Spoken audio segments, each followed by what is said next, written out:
Sen de böyle kaşım. Evet. Siz orası bir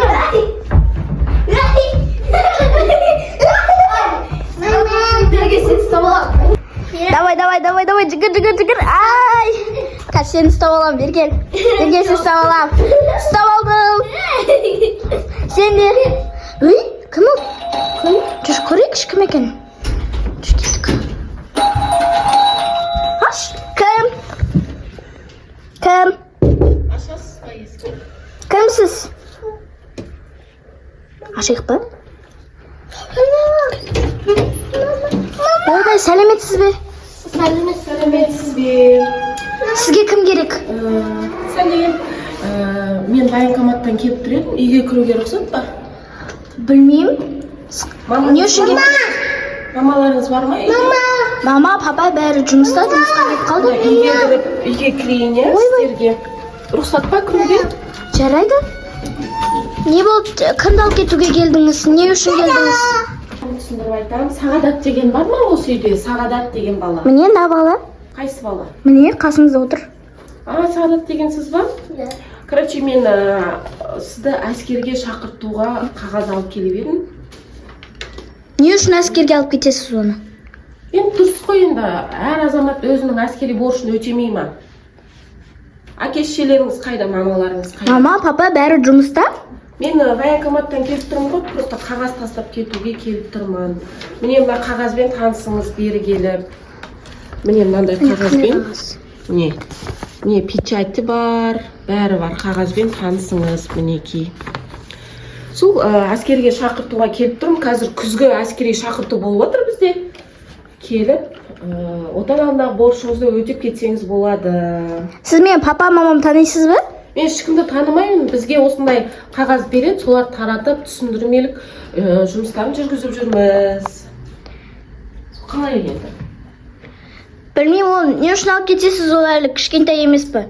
Қайда кішкентай, ол әскерге бару керек қой. Кішкентай деген болмайды. Енді әр Қазақстанның азаматы өзінің борышын өтеуге маңызды. Борышын өтеу керек қой, онда армияға бару керек қой. Еркек емессің ба сен? Бармайсың ба армияға? Біз қарсымыз. Кішкентаймын ғой. Сен қашан кішкентай болып жүре бересің? Мамасының баласы болып. Сен сияқты балалардың бәрі армияға барып, борышын өтеп жүр. Сенің атаң барған, папаң барған, армияға барған шығар. Сен неге қашасың? Сенің атаң деген соғысқа қатысқан, папаң деген анау СССР кезіндегі неге армияда болған, шетелдерде болған шығар. Папаң армияда болды ма? Иә. Енді сен неге қашасың? Жоқ, бұл не үшін алып кетесіз, біз кішкентай ғой. Енді қашан кішкентай деп жүрсіздер сіздер? Армияға бару керек қой. Бармайды, біз оны апармаймыз, жібермейміз ешқайда. Мама, папамыз келсін, сол кезде бірақ сөйлесесіз. Жоқ, енді сіздер қызықсыздар, армияға баруға міндетті ғой. Мына жерге отырсам рұқсат па? Отыра беріңіз. Енді мысалға сізді кім қорғайды? Осы бала қорғау керек қой, әскерге бару керек, қолына қару ұстап көру керек, әскери тәртіпке үйрену керек. Сізді кім қорғайды? Мына қызды кім қорғайды? Кім қорғайды? Папаларыңыз әскерге барған ба сіздердің? Барған. Сіз оқып тұрған шығарсыз, иә? Бұл әскери, например, әскериге барса, ол қарнашада хатты қашаннан бері күтеміз. Сіздер оған телефонмен қолдануға бермейсіз. Телефон берсеңіз, вот бір жөн болатын еді. А так ол хат нетпейді ғой, бізге сообщение жазбайды ғой. Біз оны біле алмаймыз, ол қал жағдайы қалай екен. Қарны ашады, шөлдейді, ыстықтайды, шаршайды ғой. Жоқ, мен сізге айтып кетейін. Армияға барған бала қарны ашпайды. Ол жерде еще анандай диетический тамақтар беріледі 3 уақыт. Баняға түседі. Хат жазса да болады, бірақ аптасында демалыс күндері хабарласып тұрады. Қазір деген 21-ші ғасыр ғой. Армияда неге қашасыңдар сендер? Сен армияға бармасаң, мына апайыңды кім қорғайды? Мына қарындасыңды кім қорғайды? Даже мен, әйел басым мен армияда жүрмін мысалға. Сен неге қашасың армиядан? Бұл мысалғы таңғы 5-те сіздер тұрасыз ғой, иә? Проблем таңғы 5-те болады. Бұл бала шаршайды. Бұл бала таңғы 10-дарда сондайларда тұрады. Сіздер оған ұйқы бермейсіздер мысалы. Жоқ, үйренеді ғой, дисциплинаға үйренеді. Еркек адам деген армияға барып міндетін атқару керек. Бұның опыты жоқ қой вообще. Опыт үйренеді. Міне сіздерге мынандай қағаз алып келдім, шақырту, әскерге шақырту қағазы. Міне қараңызшы, печатьмен бәрі тұр, оқып таныссаңыздар болады. Медицина жағынан, бәр жағынан бір жылға үкімет өзі обеспечение жасайды, киімін бәрін өзі алып береді. Қолыма сондай? Иә, печать, қол. Уайымдамай қойсаңыздар да болады. Мына кішкентай қызды қараңыз, сен қорғамағанда кім қорғайды бұны? Тапазионың қолыма мына точно? Жоқ, сіз неге өзіңіз сөйлейсіз? Ана бала неғып жауап бермейді? Ана бала да сөйлесін да? Сөйлесетші. Өз ойыңды айт енді, әскерге барғың келе ма? Неге барғың келмейді, айтшы себебін? Маған баруға болмайды. Неге болмайды? Себебін айтшы маған. Мен өйткені кішкентай баламын. Сен кішкентай емесің, дәптеу баласы, қашанға кішкентай болып жүрсің? Болса бойы ұзын болмай ма бұның? Жоқ, мамасының баласы болып қашан жетсе, мамаң қасында. Мына қызды алып кетемін ғой деймін армияға. Жоқ, армияға барған баланың бойы да, ойы да өзгереді. Қалай түсінбейсіздер, армияға бару керек. Жүр, мен сені алып кетейін, неге? Медкомиссия бәрі тегін. Мысалға, бір жерің ауырып тұрса, тегін емделесің. Қазір еще заң шықты, армияға бармаған балалар 4 миллион төлейді. Одан жалтарылсаң, бас бостандығынан айырыласың 6 айға. Даже 1 жылға. Сол үшін армияға бару керек. Бұны қинамаңыз, бұл әлі кішкентай, қашаннан бері айтып тұр ғой. Қазақстан Республикасының заңнамасы бойынша әрбір 18 жасқа толған азамат әскерге баруға міндетті. 18? Иә. Қайда 18? Бұл 8 жастағы бала ғой. Қайдағы 8 жас? 2007 жылғы емес па? 2017 бұл. Қойыңызшы. Қайдағы документтерін көрсетіңіздер, мен көзімен көрейін. Егер оқитын болса, академический алады. Или студентсің ба сен? Студент емес, ол кәдімгідей бірінші бітірген бала, бірді бітірген бала 2017 жылы. 8 жасқа толды. 2017 жылғысың ба? Иә. Әрине. 8 жастасың ба? Иә. Қанша класс бітірдің? 1-ші. Сіз қателесіп келген шығарсыз, біз басқа Сағдат деген балаға келген шығарсыз, біз басқа. Документтерді берші, мен қайтадан көрейін.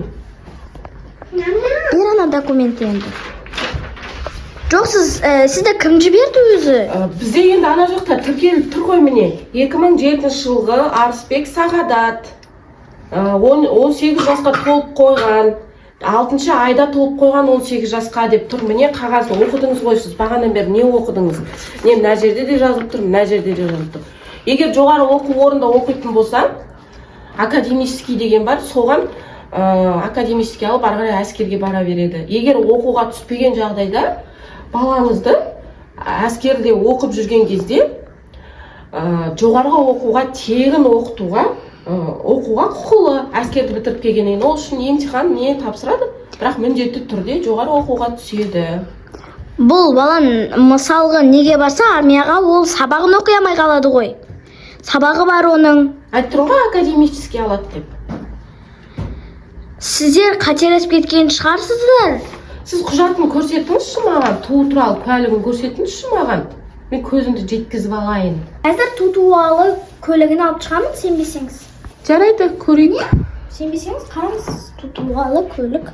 Қазір көрейік, туу туралы куәлік дейді. Не сенбесеңіз көріңіз, оқыңыз бәрін. Расымен де 2017 жылғы екенсіз ғой, мен 2007 деп біз қателесіп кеттік қой онда. Айттық қой сізге. Бәсе, сізді не кішкентай десем, кешіріңіздер, біз қателесіп кетті. Жатыңыз. Сіз өскен кезде енді армияға барасыз ба, барғыңыз келе ма? Үлкен жігіт болған кезде. Сіз мына бала сөйлемей ма?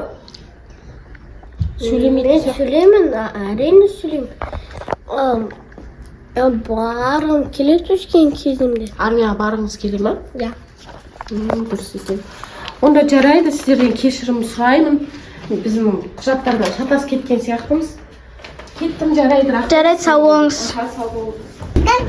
ренжімеңіздер, пока. Жарайды, сау болыңыз. Ренжіс жоқ, қателесіп кеттіңіз ғой.